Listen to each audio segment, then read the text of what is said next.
Shalom. Call Haloyim La Yahweh Bahashim, Yahweh Shai Bahashim, Racha Kodash.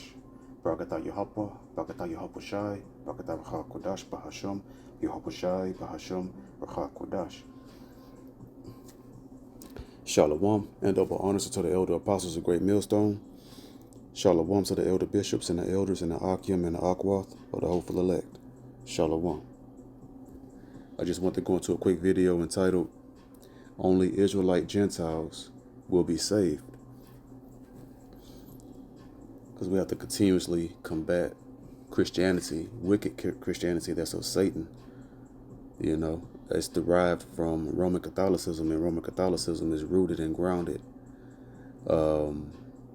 in pure wickedness. And that's the false prophet, spoken of in Revelation, is chiefly going to, the Pope and all of the false doctrines that stem from that, and Islam and everything.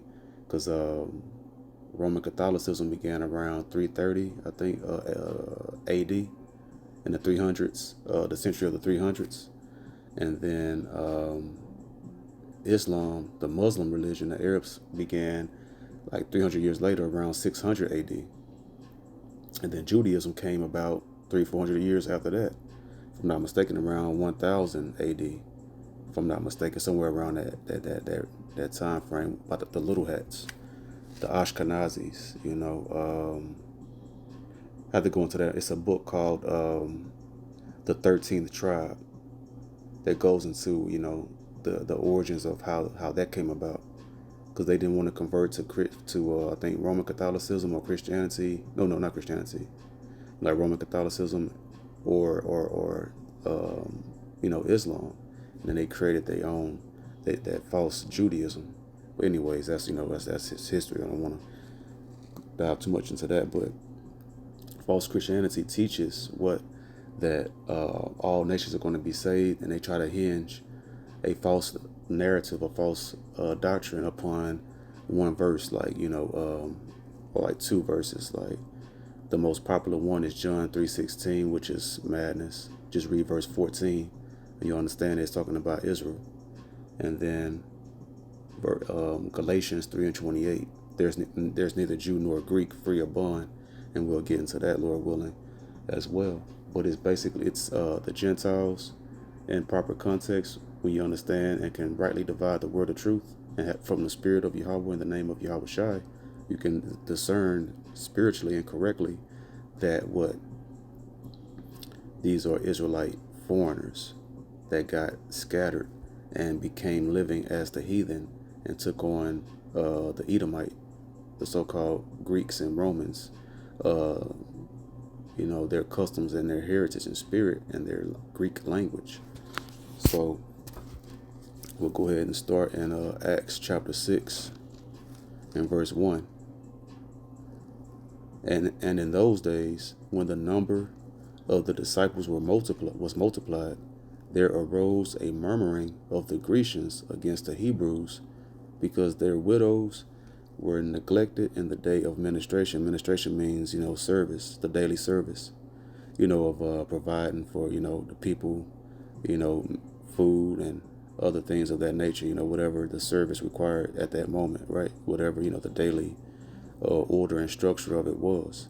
And the foreigners, the Grecian foreigners that came to worship, to, awaken to the truth and came back to the homeland, and they were living as Grecians, as Greeks, taking on the customs and the language of the Greeks, the Edomite Greeks. But these were not bloodline Greeks. These are not bloodline Edomites. These are bloodline Israelites, Jews, that was coming back to their commonwealth of Israel, which is being a bloodline citizen, citizen of civilian of the nation of Israel, a true member of the nation, the true nation. I'm trying to find the proper word. It eludes me, but, a true citizen of Israel. I think that's the word I was looking for. But see, so, and in those days, when the number of the disciples were multiplied, the truth was spreading. Yahweh Shai's ministry was being spread by the 12 apostles, and people began awaking more and more to the truth and converting back into their true nationality and their true culture and true customs and ordinances and the laws, statutes, and commandments of the Most High, and having a faith first and foremost in the name of Yahweh Shai. So there arose a murmuring of the Grecians.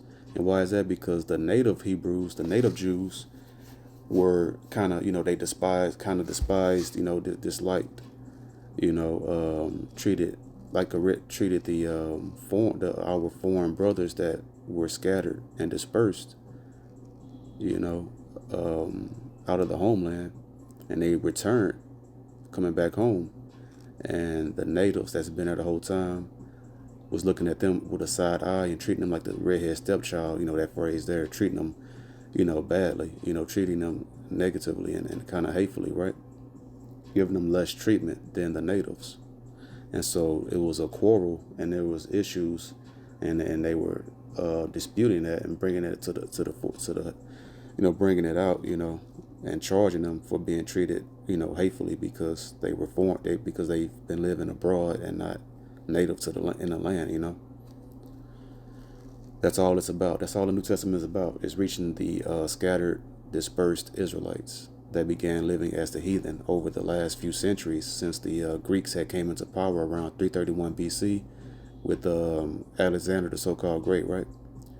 And then when he died, then leaders that filled his spot began taking taking Jews captive, and dispersed them to Egypt first in Alexandria, and then other parts surrounding that region, in the other three corners, in the other three parts of the earth over there at that time, in Africa, Asia, and Europe areas and regions. So you have to understand the history to understand the mystery of the Holy Scriptures and the true calling, the true, the truth of the Holy Scriptures and existence. So when you go into that word Grecians, because how can you name, so the Grecians are not Asians, they're not Chinese, they're not Japanese, they're not African, they're not Arab. So how can Christianity, that's the number one flaw right there. They want to use the Grecians to mean all nations, when that's just, as spiritual retardation to think that Grecians is talking about, there's neither Jew nor Greek. Well, that's the Greeks. That's one nation. That's the Edomites. That's not Arabs or Africans or Chinese, right? Or East Indians. So that's a major red flag and flaw in that doctrine alone. The Greeks don't represent all nations. That's stupid. So now we'll go ahead and get Grecians. You see that word Hellenistis in the Greek. That's why you have to go into these words to get the proper understanding, to rightly divide the word of truth. You have to go into these, the Hebrew and the Greek, to be able to get the proper understanding. So the word right there, a Hellenist. So that's what that word Grecian that we just read in Acts 6:1. A Grecian is a Hellenist. And what is a Hellenist? One who imitates the manners and customs or the worship of the Greeks and use the Greek tongue. So that shows you that these are not bloodline Greeks. These are not so-called whites that you know them today. These are Israelite Jews that became Greeks. They imitated. When you imitate something, like one say, imitated, never duplicated. So you're imitating. You're pretending. You're acting like something that you're not. You're being someone that you're not. We're not Grecians. We're not Greeks. We're not Americans. Just like they were Hellenized then, we're Americanized today, but we're not Americans. We took on the English language and the American language, which is English, and the American customs today. Just like Jewish, they took on the customs of the Jews, and they speak a bastardized Hebrew language called the Yiddish Hebrew. So they imitate the Jews. They're not the Jews. Same way we imitate when we went in the world foolishly. We imitated the Americans, the Edomites style over here in America. We were Americanized and took on their language, but we're not so-called white, right? It's common sense, See, and letter B, used in the New Testament of Jews born in foreign lands and speaking Greek. That's what Grecian mean. That's not talking about Edomites, so-called white people. So people can put to bed and put it in the grave, destroy that narrative of these, Edomites coming to live amongst the Israelites. No, this truth is about going and seeking after the lost 12 tribes of Israel, beginning with the southern kingdom. The southern kingdom will waken up first, and then the northern kingdom. Let's get this. Matthew 10 and verse 5. These 12 Yahushua sent forth and commanded them, saying, Go not into the way of the Gentiles, and into any city of the Samaritans enter ye not. And that's why you have to understand proper context. These Gentiles are talking about heathen Gentiles. How are you going to go after the Gentiles but then not go after the Gentiles? That doesn't make any sense. There's two classes of Gentiles: heathen Gentiles and Israelite Gentiles, that as we just read what Grecian mean, Jews that took on the Greek customs and took on their Greek language. But verse 6, but go rather to the lost sheep of the house of Israel. That's the Gentile Israelites, the Gentile Jews. And then we'll get this, Matthew 18 and 11. For the Son of Man is come to save that which was lost. And that's the Israelite foreigners, the Jews that became Gentiles, became Hellenized, became Greeks in their customs and their language. And also, and ultimately, the whole 12 tribes, but it begins with the Jews, the head tribe of the southern kingdom, which is the top tribe of all Israel. That's because Yahushua sprung forth out of Judah. Yahushua is he's the father and offspring of the Judites, the tribe of Judah. So Revelation 22:16. Let's see. You see, and watch this in his translation comparison. See, usually you'll see NIV over here in this column up right here to show you which translation that you're reading. See right there, the NIV. If you open up your NIV Bible, if you have the NIV version, which I don't suggest you read, only the KJV, and you can get certain context at times with these other versions. But the one true version, the best version that's translated from the Hebrew and the Greek of the ancient texts, is the KJV, the King James version. We see that the NIV doesn't even have a translation right there. It's a space empty because it's not in there. He that taketh away from the word or add to it shall lose his place in the book of life, and have that place, added unto him. I'm roughly paraphrasing, but you see, the enemy hath done this. The serpent from the garden. How are you going to eliminate verses in the other translations? That's why you should not read other translations unless you're properly rooted in the King James version, because you see they play with certain words and even outright took a verse out of the translation of the New International Version, the NIV. It's not even there because they don't want you to see this. And they push the NIV because they push these other versions over the KJV primarily because they know that's where they try to play with certain words within the other translations. But see right here, Matthew 18:11. For the Son of Man is come to save that which was lost. Who were lost? The Israelites, so-called blacks, Latinos, Native American Indians. It's really common sense. But a foolish Christianity person is going to argue and just speak from their emotions and just from rhetoric from their false leaders in these whorehouses called the church.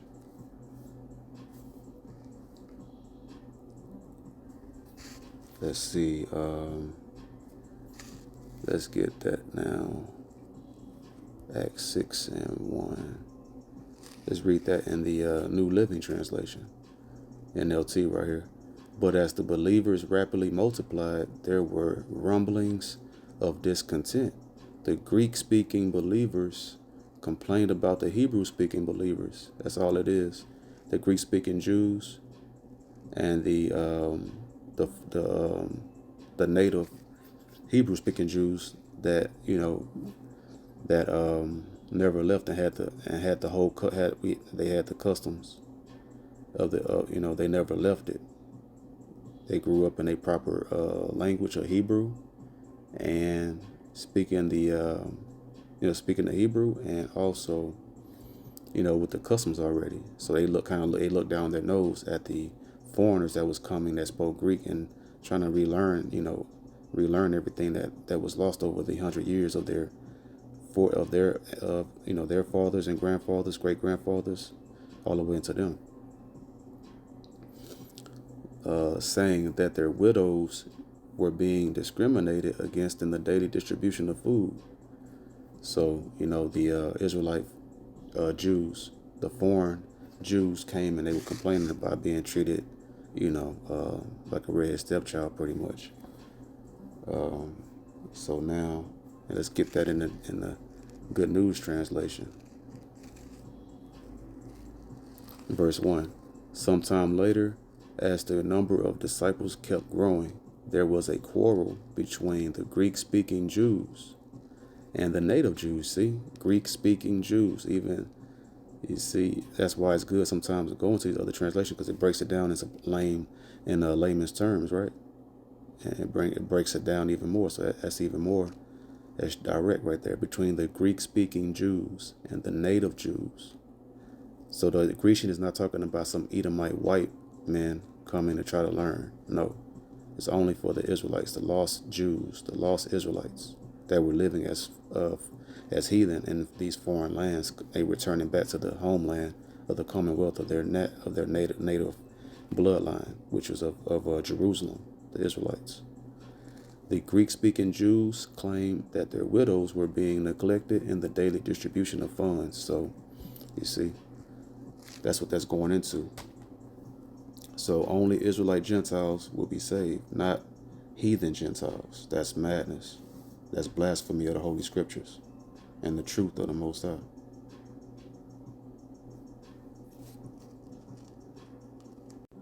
Okay, so now when you get this word Hellenist right here, in the Zondervan Pictorial Bible Dictionary, see at the very top, Hellenists, non-Greeks, meaning non-Edomite, non-so-called white people, non-Greeks who spoke Greek. That's the Israelites, that's the Jews.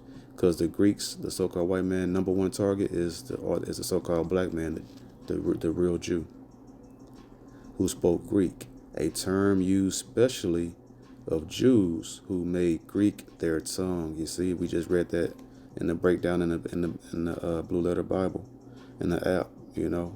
Broke it down. Jews taking on the customs and the language of the Greeks. Their tongue, and with it often adopted Greek ideals and practices. See, the KJV has Grecians, RSV version has Hellenists. So those are interchangeable. So that Grecian represents Hellenists, and when you go into the Greek and you see Hellenists, that mean Jews that were Hellenized, Jews that were Greekized, or like Americanized today. So now we'll go real quick. Let's read that in the RSV as it referenced. See, RSV version right there. Now in these days, when the disciples were increasing in number, the Hellenists, that's the Greek-speaking Jews, the native bloodline Jews, real Jews, not white boys, not so-called white people. The Hellenists murmured against the Hebrews because their widows were neglected in the daily distribution. So that's why you have to, break this down and study and go into these words and go into these translations that's, appropriate. Because not all translations are proper, not all translations outside the KJV are proper, but when you go and do the research, the foundational, factual information, and you read it and you see it in these other translations that bring it down into layman terms, in plain terms, you be like, whoa, it brings that full understanding of what that's going into. But Christianity love to hide in the gray area and not break it down and put it in black and white. What Christianity was installed for was to blur the lines of the truth. That's all it's about. And to lie on the Holy Scriptures to keep us lost, so that they can, because as long as we're lost and sinning and thinking everybody's going to be saved and to love everybody, they're going to be on top. But once we know we must separate from these people and love our power as one nation, and not the Babylonian Nimrod Tower of Babel spirit of all nations coming together, then Yahweh will return through the Most High blessings, Yahweh, and then establish us on top of all the nations. You see, because it's actually Satanism. You have a Satanist belief if you think all nations are going to be saved. That's the Tower of Babel spirit. And what the Most High did at the Tower of Babel, he destroyed that, right? And confused their languages. So only wickedness comes from us all being together. That's pure madness. And if this hurts your feelings, hey, it is what it is. This is the softest, weakest society in the history of mankind. It's time to man up and woman up and understand this truth, so you won't die for having a false Satanist understanding.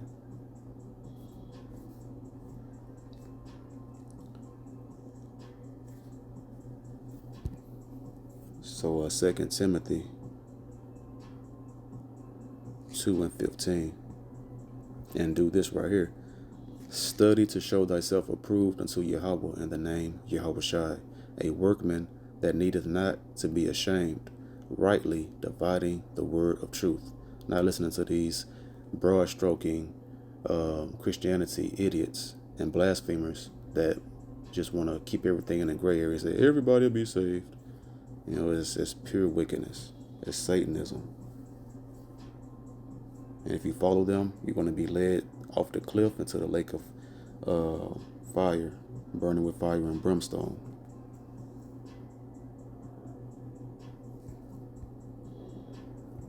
Galatians 3:28.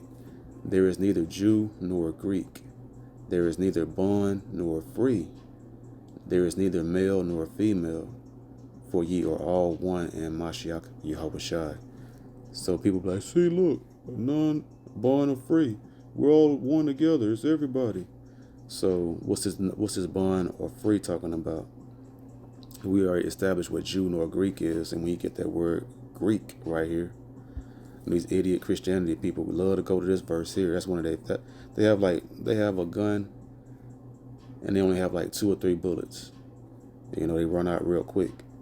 And when you study, show yourself approved, you can quickly block those bullets that would, inflict damage upon the understudied, the unlearned in the scriptures. Lord willing, I'm stay rooted in Yahushai and continue to receive the waters from Yahweh. So Galatians 3:28. See that word Greek right there? What's the word for it? Helen. So now you can understand that's Hellenized Jews. Let me go back. That wrong word. I clicked the wrong word. Let me see. Greek. Man, where's Helen? Right there. You see, we just read. See, Helen is Helen, Hellenized, Hellenistus. It's all the root word is Helen. A Greek, either by nationality, whether a native of the mainland or of the Greek islands or colonies. In a wider sense, the name embraces all nations, not Jews that made the language. See, that's where, you have to be studied and understand that this looks like some trickery right here, though. Not Jews that made the language, customs, and learning of the Greeks their own.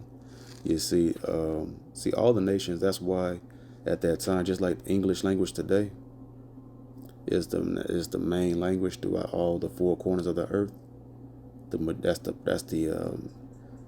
Just like the dollar is the main currency. English is the main language that everyone try to learn. That's the number 1 language all nations try to learn. Just like that was the same back then. There is nothing new under the sun. So they made Greek their primary language that they learned to be able to communicate, because that was the top language at that time and the top currency of the Greeks and the Romans. So Helen, anyone Hellenized, but chiefly it's the Jews that were the Hellenized Jews. So there's neither Jew nor Greek. There is neither bond nor free. There is neither male nor female, for ye are all one in Mashiach Yahushai. So that bond nor free, these other nations, they were free. They were not. They didn't go into bondage. They were ruled over by the Greeks, but they were not taken into captivity like they did the Jews. The one nation they always wanted to keep in subjugation unto them were the Israelites. So that bond or free, let's get that.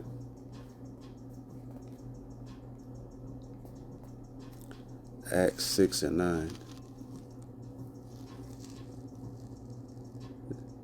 Then there arose certain of the synagogue, which is called the synagogue of the Libertines and Cyrenians and Alexandrians, and of them of Cilicia and of Asia, disputing with Stephen. So now you get that word Libertines.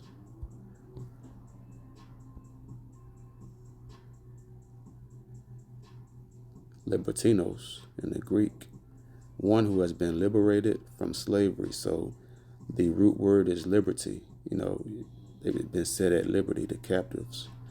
So one who has been liberated from slavery, a freed man, or the son of a freed man. So these are a group of people that were slaves under the Romans, under the Edomites. Libertine, these are Jews. Libertine denotes Jews, and the word denotes means signal, signifies. Libertine signifies Jews, according to Philo, who had been made captives of the Romans under Pompey, but were afterwards set free, and who, although they had fixed their abode in Rome, had built at their own expense a synagogue at Jerusalem, which they frequented when in that city, which meant they visited, often, whenever they were in the city. They created they were freed. Because Jews that got taken into captivity by first, under the Greeks, and then they became the Romans, and we would be in captivity underneath these devils, and a certain amount of us was in slavery over there under the Romans, and became freed and became known as libertines. Became known as the Jews that were freed from the Roman slavery.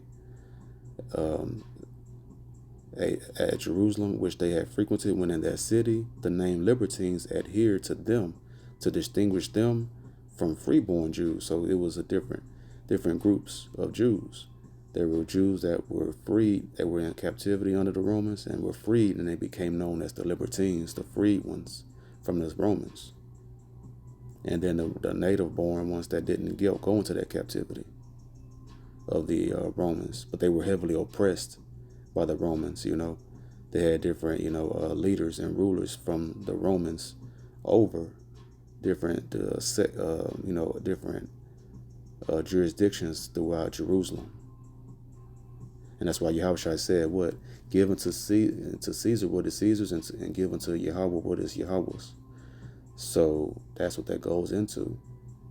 Give unto Caesar, because we were heavily oppressed. Having to pay another nation taxes, that's oppression. And that's a form of slavery. We're in financial slavery. Jerusalem, we were under financial slavery underneath them, the ones that wasn't in captive physically, but financially, The name Libertines adhered to them to distinguish them from freeborn Jews who had subsequently taken up their residence at Rome. Evidence seems to have been discovered of the existence of a synagogue of the Libertines at Pompeii. So you see the captives, they had built a synagogue, a particular synagogue, and that they worshipped in and served in. So that's what libertine mean. So that's going into that. There's neither bond nor free. Bond meaning what? Slavery. There's neither slave nor free. We're all one under Yahweh Shai through his blood. It covered all Israel. But in these last days, what? Only 1/3 is going to awaken to the truth And if you don't awaken to the truth, then you can't receive the blood. That's the only way you can receive the covering, the washing of the blood of Yahweh Shai, is by awakening to the truth and having that faith in the Spirit and the Holy Spirit of Yahweh, like Stephen had. So right here, verse 8 says, "And Stephen, full of faith and power, did great wonders and miracles among the people." You see, let me get verse 5 first. It says, and the saying pleased the whole multitude, and they chose Stephen, a man full of faith and of the Holy Spirit. You see, I want to get that part for edification. See, Stephen is basically a representation of the elect awakening today. He's full of faith and of the Holy Spirit, because we were asleep, right? And then we awakened to the truth. And now, you want to be full of faith, and you receive the Holy Spirit from the Most High through Yahweh Shai, in the name of Yahweh Shai. So that's the level. That's where we're at. That's the Stephen is basically symbolic of the elect awakening to the truth today, because it's all about your faith. And then you have that faith, and you in Yahweh Shai, in the name of Yahweh Shai, and you receive the Holy Spirit of the Most High to be taught all things and bring everything back into your remembrance in the name of Yahweh Shai. And that's how all that breaks down. Because Esau, he Hellenized. He tried to Hellenize everybody. Same way he's trying to Americanize everybody today. Because, East Indian women, Asian women, Arab women, African women, they all have more loyalty and they're more conservative than the Western women, the American women. And like if you hear someone say, she's Asian or whatever, but she's she's Americanized. Even Northern Kingdom, so-called Latinos and Native American Indians, even like so-called Mexican women, Hispanic women, they're family oriented, and they're far more loyal. And then there's a thing of saying, these modern ones, a lot of modern, Hispanic women, so-called Hispanic, they'll say, yeah, but she's Americanized now, and that means what? She's loose, she's uncontrollable, she's out of control, she's, just, whorish, and you can't, and she's not loyal because she's been Americanized. Same way Esau tries to Hellenize everybody then, chiefly the Israelites, and he tries to Americanize today. We know the black woman, she's just been thoroughly destroyed by the serpent because she's the top woman of all women. But he wants, just like the Judite man, the so-called black man, the tribe of Judah, is the head tribe, the head man on earth, and he thoroughly corrupted and destroyed us. That's what he did to our women. He destroyed our household and our family dynamic, and made brother hate brother and woman hate brother, and that's the curses of Deuteronomy 28. His eye shall be evil towards his brother, and then the wife of the wife shall be eye shall be evil toward her husband and towards her bosom, towards her children. And the top tribe is the most destroyed, the tribe of Judah. And that's all biblical prophecy. And he sowed, and the Most High speaks about sowing discord among brethren. That's an abomination. And the so-called white man, the serpent, has sowed discord amongst the black man against black man, so-called, and the black woman against the black man. And the white so-called black woman loves the so-called white man now and hates her brother. The tribe of Judah has been thoroughly destroyed, and that's why the so-called white man has unthinkable judgment coming to him for his wickedness, the wiles of the devil.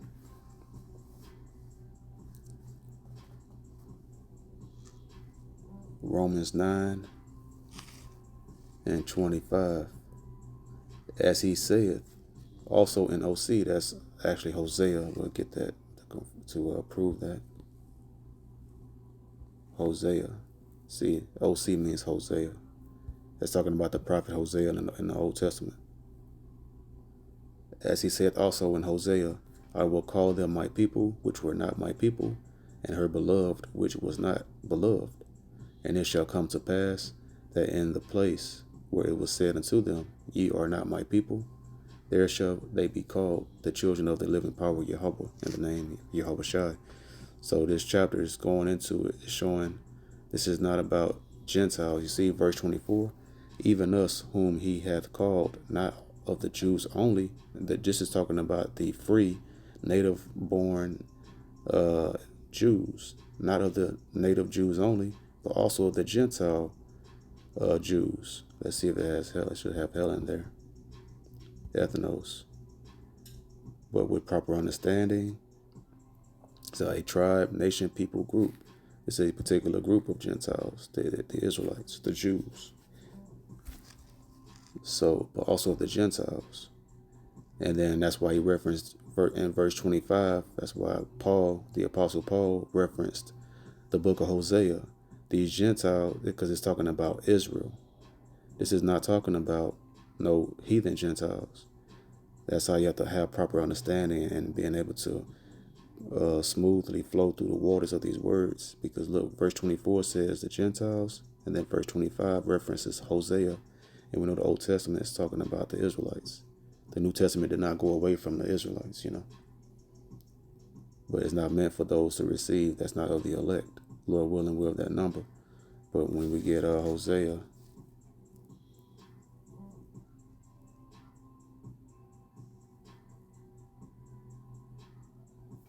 chapter 1 and verse 10, yet the number of the children of Israel shall be as the sand of the sea, which cannot be measured nor numbered. And it shall come to pass that in the place where it was said unto them, ye are not my people, there it shall be said unto them, ye are the sons of the living power. Then shall the children of Judah and the children of Israel, see, that you know this is end time prophecy, because the children of Judah, the southern kingdom, and the children of Israel, the northern kingdom, the rest of the 10 tribes, and Judah, Benjamin, and Levi, together makes the 12 tribes of Israel. And the children of Israel be gathered together. That's going into getting beamed up in those chariots over here in America and throughout the four corners, and appoint themselves. We'll gather together first through the Spirit, and awaken to the truth. And then we get beamed up. We'll awaken to the truth, come together, all back together, because we weren't together in the time of Yahushua when the Messiah walked the earth 2,000 years ago. It was only the southern kingdom there. We were still split. Judah and Israel were still split into two kingdoms. So we know this is the end time prophecy. Then shall the children of Judah and the children of Israel be gathered together, being what? How they gather together? By the Spirit in the name of Yahushua. They're going to awaken to the truth and appoint themselves one head, and that's Yahushua. We're coming back under the name. We're coming back into the truth under the name of Yahushua. That's our head. And they shall come up out of the land. See, and then after that, we awaken to the truth, believe upon Yahushua, following Yahushua, being the body up, and he's our head, right? And waiting and having faith in Yahweh and Yahushua, in the name of Yahushua. And then after that, what's going to happen? We're going to come out the land. How are we going to come out of it? How are we going to come out of America and throughout the four corners? When those thermonuclear missiles get shot off, we're going to get beamed up into one of those chariots in the so-called UFO. That's how we're going to come up out the land. For great shall be the day of Jezreel. See, that's talking about the great day of judgment and salvation simultaneously at the same time. The elect were affrighted, meaning, going to be afraid of the judgment coming, the missiles coming, but then getting beamed up right before those missiles hit, so we won't get burnt up. That's what that's going into. So back to Romans 9 and verse 27. Esaias also crieth concerning Israel. And Esaias is Isaiah. Isaiah also crieth concerning Israel, though the number of the children of Israel be as the sand of the sea, a remnant shall be saved. And what's that remnant? The elect, 1/3. Isaiah prophesied about the elect being saved and not destroyed. Verse 28: For he will finish the work and cut it short in righteousness, because a short work will the Lord Yahweh, in the name of Yahweh Shai, make upon the earth. And as Isaiah said before, except the Lord of Sabaoth had left us a seed, we had been as Sodom and been made like unto Gomorrah. What shall we say then? That the Gentiles which follow not after righteousness have attained to righteousness, even the righteousness which is of faith. See, just like Stephen he was full of faith and the Holy Spirit from the Most High, in the name of Yahweh Shai, and that's where we're at. We attained that righteousness through the faith now. Righteousness is no longer attained through keeping the law, even though you keep the law to the best of your ability. Judges 5:11 says, we are in the place of joining waters, in the place of labor, in our captivity, we shall rehearse the righteous acts. So when you're getting ready for a play, it's not, it's not game time yet. We're rehearsing, or game day, right? Every Sunday, NFL games are played, right? But you're rehearsing and practicing all week until a final rehearsal, and then you have your game. It's not game day yet. We're rehearsing, we're practicing, we're doing our best, showing our sincerity, right? But our righteousness is of our faith, first and foremost. But Israel, which followed after the law of righteousness, hath not obtained to the law of righteousness, because why? They fell and stumbled at the law over and over and over. They wasn't attaining to it. So right now, the Most High said, okay, the main righteousness, the primary righteousness, is having a faith in Him and Yahweh and Yahweh Shai. Believe, like when Yahweh Shai was baptized by John the Baptist, the Most High said, "This is my son, whom I am well pleased. Hear ye him."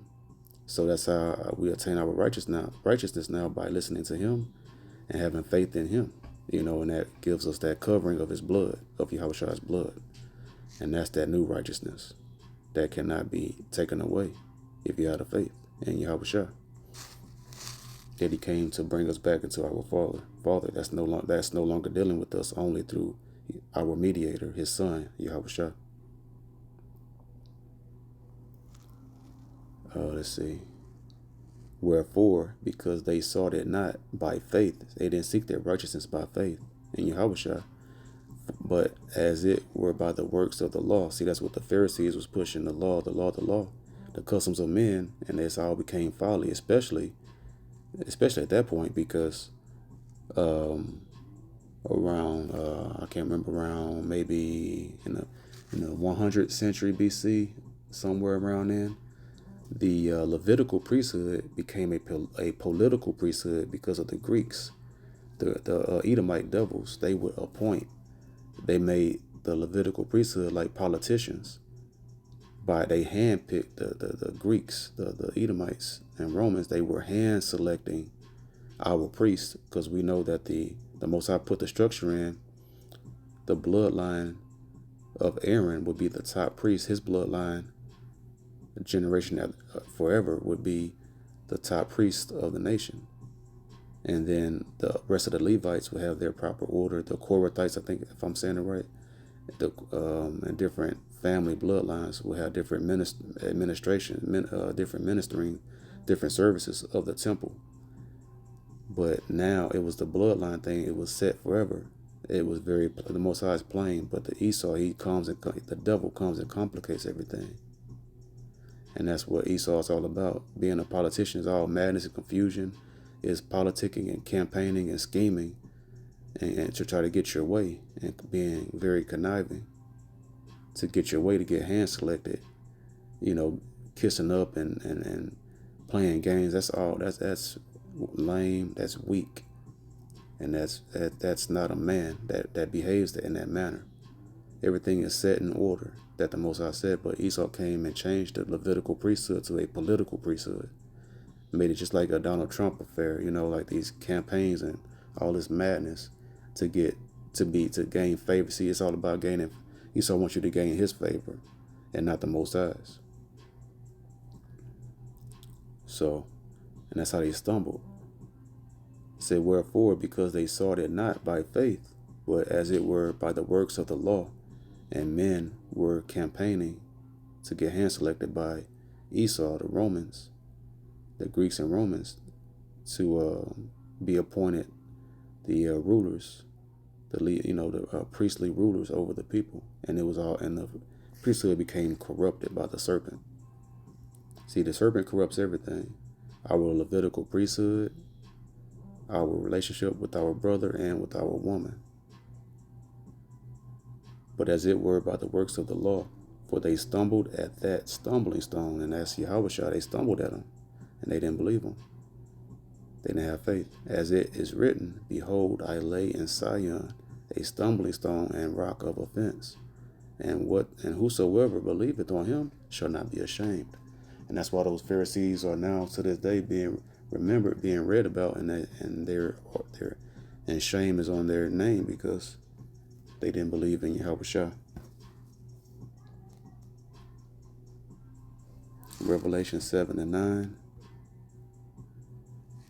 And understanding all that context, this is another verse that these ignorant Christianity, proud, effeminate, emotional, false followers of Yahushua try to claim in Christianity to try to blanket all nations can be saved. Revelation 7 and 9. After this I beheld, and lo, a great multitude which no man could number, of all nations and kindreds and people and tongues, stood before the throne and before the Lamb Yahushua, clothed with white robes and palms in their hands. So they try to say that these are all heathen nations coming now being saved. These are the Israelites. As we just read, that we're going to be as the sand of the sea. We cannot be numbered, right? That's the Israelites. We're scattered throughout the four corners of the earth, and we just read multiple precepts going into the history, going into the Blue Letter Bible, going into the words, and further expanding on that word of Grecians. And you understand that this is going into us being scattered. And of course, naturally, we're going to take on the nationality and the spirit and customs and foundations of these heathen nations, chiefly the Edomites, so-called white people, and their languages. And that's why it's many people we're going to get beamed up out of the four corners of the earth in one of those chariots. And then after that, it's going to be all these multitudes that came from these different nations and tongues that are Israelites, that scattered. James 1 and 1. James, a servant of Yahweh, in the name Yahushua, and of the Lord Yahushua Mashiach, to the 12 tribes which are scattered abroad, greeting. So that's what it's all about. So only Israelite Gentiles will be saved. I hope this video was edifying. The waters from Chakodash Bashum, Yahushua, for another video. The next video I say, Shalom.